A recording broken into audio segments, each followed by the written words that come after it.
A compelling detective story, a cloak and dagger action, and a romantic drama, all these stories were taken from real life. The history of Kazakhstan is inseparable from the world history. Reflections on history, our version. The Last Love of the Baron.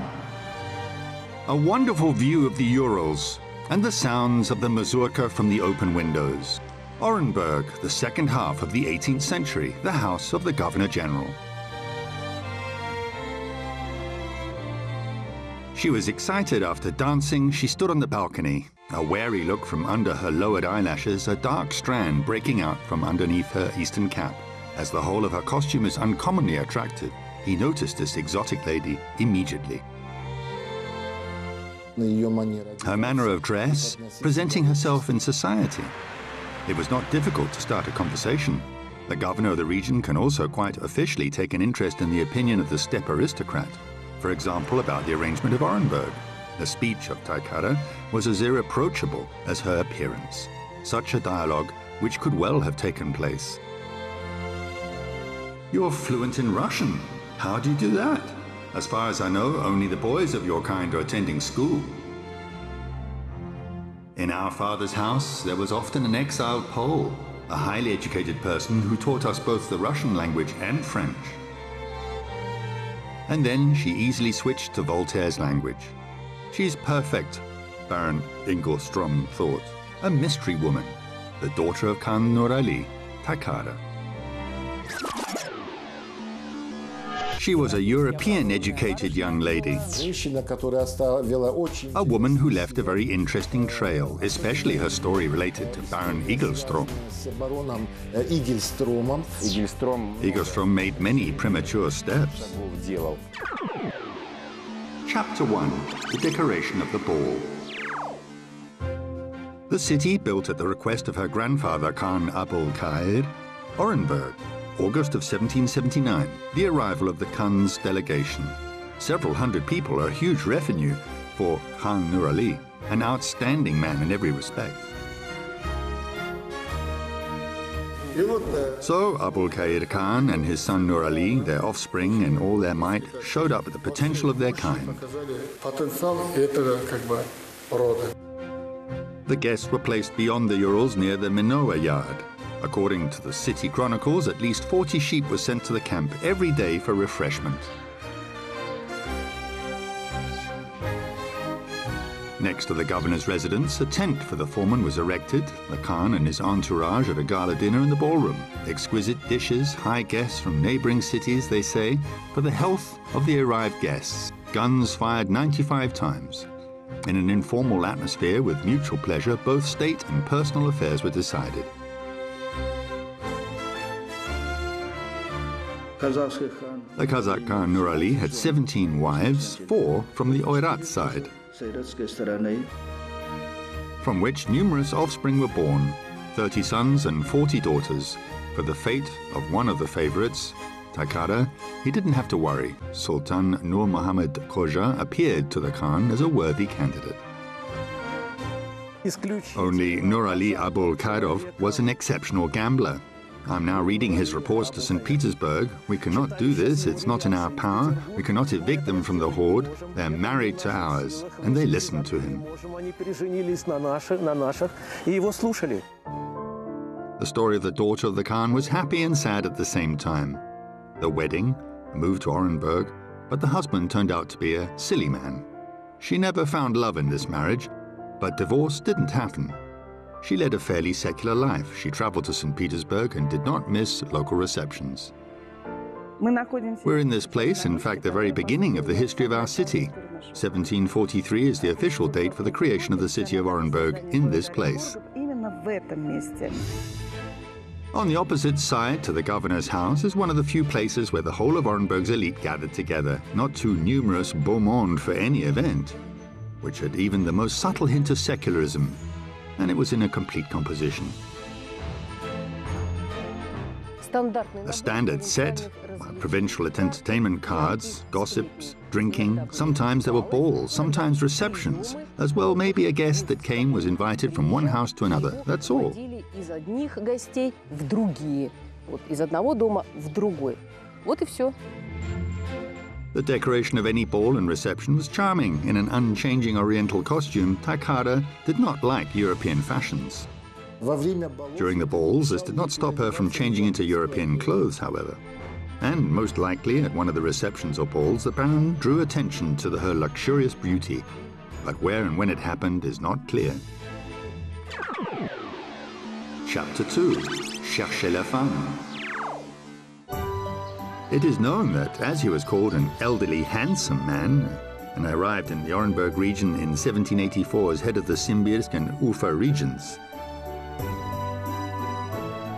Человек, который пытался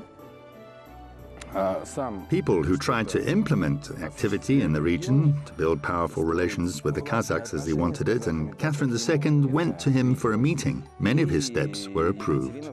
во многом шла навстречу своему подданному, много его шаги одобряла.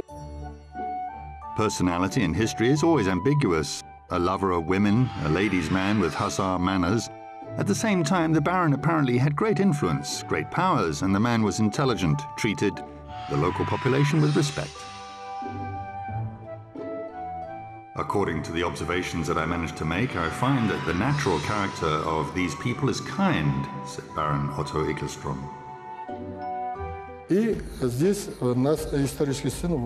And the historical scene includes the Baron Egelstrom, as he suggests that with Kazakh people we have a mutual understanding. He began actively pursuing reforms in the steppe to eliminate the Khan's power, which was unacceptable for the Kazakh aristocracy. The first ideas that the institution of the Khanate should be eliminated was expressed exactly by Egelstrom. To organize a system of ships in which the leading position belonged not just to Sultan Chingizids, but to beys and baturs, meaning that to representatives of the so-called Black Bone. It's unlikely that Takata could stay away from these events. The fate of her father was decided. Perhaps at that time she was not yet familiar with the governor. Or in every possible way she avoided communicating with the Baron because of his political decisions. He even without knowing suggested in the monarchy the basis of parliamentarism, the People's Assembly, and later the People's Assembly was remained as the Khan's Council. But the attempt to liquidate the Khanate power during this period was never met with complete success, even despite the removal from power and the exile of Nur Ali Khan to Ufa in 1786. At the same time came an unexpected turn. Already Egelstrom himself, the one who'd initiated the changes, suddenly changed his decision and asked the Empress Catherine to return to the established institution of power. They eliminated the Khanate only in the first quarter of the 19th century, and in many respects we should really be grateful to Takata. Common in Soviet history, it was considered a version of prematureness for Egelstrom's reforms. Pre-revolutionary sources were inclined towards a completely different conclusion. As the French would say, cherchez la femme. In this story, look for the woman by the name of Takata, her contemporaries would add. Chapter 3. Princess Takata. He was 32 years older than Takata, and to achieve her attention, he was ready for anything, and this much is even noted in written sources.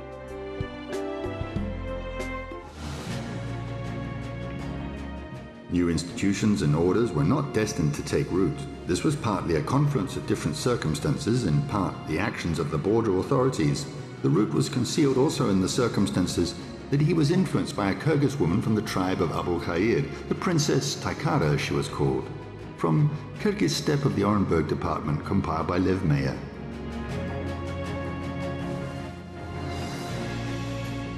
Almost word for word and in another source, the history of the conquest of Central Asia, the author Terentiev describes directly, Egelstrom changed interest for the state for the sake of the delights of Princess Takata.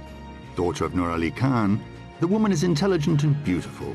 Conquering the heart of the old red tape, Takata inclined him to the side of his family. The end of the quote. The relationship as a whole between Egelstrom and Takata played a big role in the fact that Egelstrom, in the final analysis, completely refused plans for implementing the conceived reforms.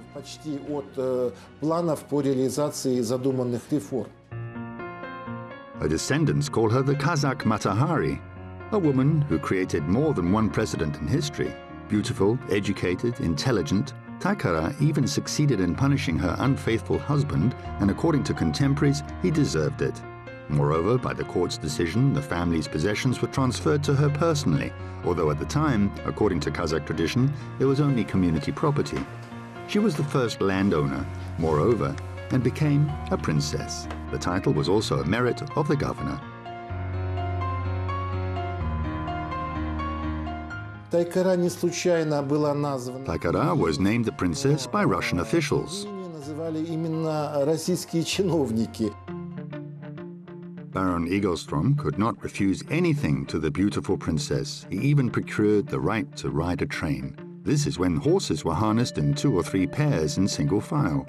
According to the etiquette of the time, only the highest nobility were allowed to do so, and the Baron personally and repeatedly asked the Empress Catherine for numerous relatives to travel with Takata.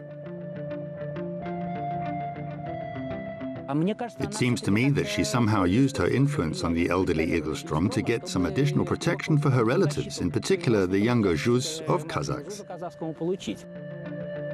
He ordered to make for her a special winter sled that could not overturn, sheathed outside with bear hide, and inside it was made of green velvet.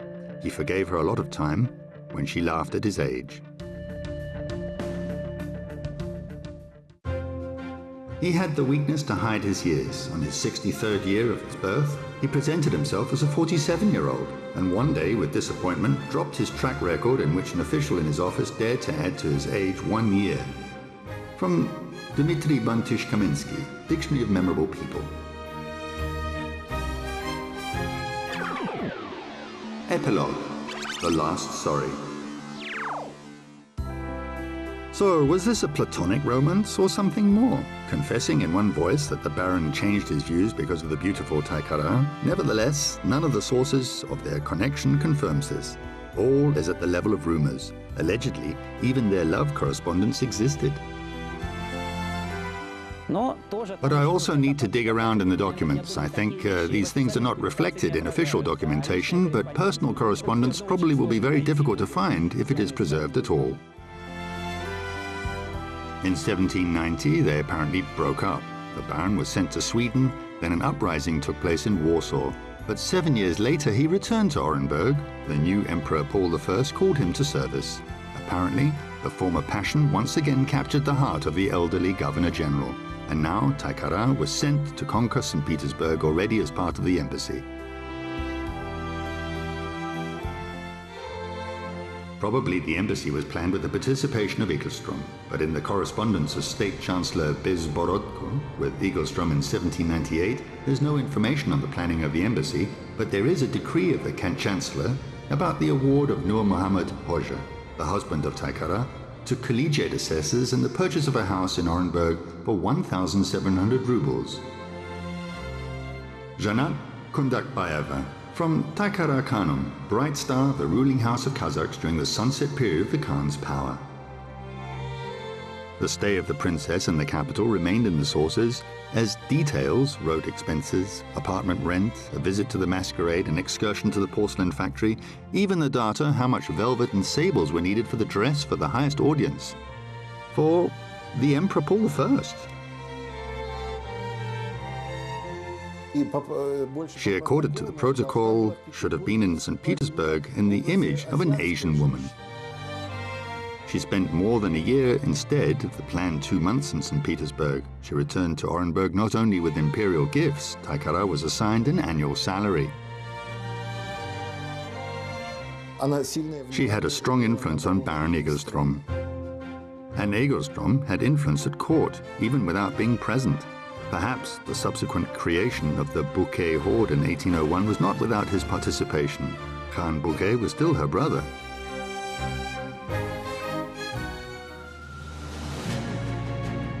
The last sorry, the last goodbye. Even before the departure of the princess from St. Petersburg, Egelstrom retired due to his health in 1798. It's not known whether they met after that. However, little is known about Takata. All this love story, strangely enough, does not reveal the secret of her personal life. A mystery woman, Takata.